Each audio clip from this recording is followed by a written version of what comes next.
ఏలూరు జిల్లా ద్వారకా తిరుమల మండలం ఐఎస్ జగన్నాథపురం నందు దారుణం చోటు చేసుకుంది. కుటుంబ కలహాలతో మామను అల్లుడు దారుణంగా కొట్టి చంపి సంఘటన చోటు చేసుకుంది. పోలీసులు తెలిపిన వివరాల ప్రకారం మృతుడు తన కుమార్తెను 20 సంవత్సరాల క్రితం ద్వారకా తిరుమల మండలం జీ కొత్తపల్లి గ్రామానికి చెందిన కుక్కినిపాటి సుబ్బారావుతో వివాహం జరిపించాడు. 1 సంవత్సరం కాలంగా కుమార్తెకు అల్లుడికి మనస్పార్థలు రావటంతో కుమార్తె తండ్రి ఇంటి వద్ద ఉంటూ కూలి పని చేసుకుంటుంది. ఈ క్రమంలో కుటుంబ పోషణ కోసం మృతుడి కుమార్తె కువైట్ కు వెళ్లేందుకు హైదరాబాద్ బయలుదేరి వెళ్లింది.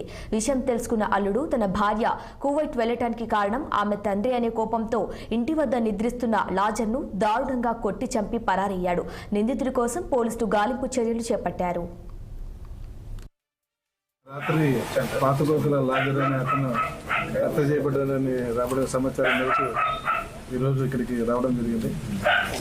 కేసు దర్యాప్తులో భీమడోలు సిఐ గారు రవికుమార్ రెడ్డి కేసులో దర్యాప్తు చేపట్టడం జరిగింది.